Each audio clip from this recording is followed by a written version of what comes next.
Hello guys, మనకి world test championship final match జరుగుతుంది కదా, ఆస్ట్రేలియాకి అలాగే సౌత్ ఆఫ్రికా మధ్య. అయితే మరి ఈ ఫస్ట్ ఇన్నింగ్స్లో చూసుకుంటే ట్రావిస్ హెడ్ 13 బంతుల్లో 11 రన్స్ కొట్టాడు. అయినా సరే ఈ 11 రన్స్తో మరి రోహిత్ శర్మ పేరు మీద ఉన్న ఒక రికార్డ్ని బ్రేక్ చేశాడు అనమాట. అదేంటంటే మనకి వరల్డ్ టెస్ట్ ఛాంపియన్షిప్ ఫైనల్స్లో చూసుకుంటే అత్యధిక స్కోర్ చేసిన బ్యాట్స్మెన్ ఎవరన్నా ఉన్నారంటే విరాట్ కోహ్లీ.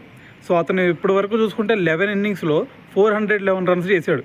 సో దాని తర్వాత సెకండ్ ప్లేస్లో వచ్చేసరికి రోహిత్ శర్మ 11 ఇన్నింగ్స్లో మరి 322 రన్స్ అయితే చేయడం జరిగింది. అయితే మరి ఇక్కడ ట్రావిస్ హెడ్ చూసుకుంటే నిన్న కేవలం 4 ఇన్నింగ్స్లోనే 329 రన్స్ చేసి సెకండ్ ప్లేస్కి అయితే వెళ్ళాడు.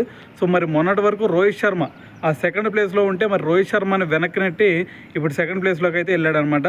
సో మరి నెక్స్ట్ మ్యాచ్లో కనుక ఇంకొక 83 రన్స్ చేస్తే, అదే మనకి సెకండ్ ఇన్నింగ్స్లో కనుక ఇంకొక 83 రన్స్ చేశాడంటే ఆటోమేటిక్గా విరాట్ కోహ్లీ పేరు మీద ఉన్న ఆ రికార్డ్ను కూడా బ్రేక్ చేసే ఛాన్స్ అయితే కనిపిస్తూ ఉంది.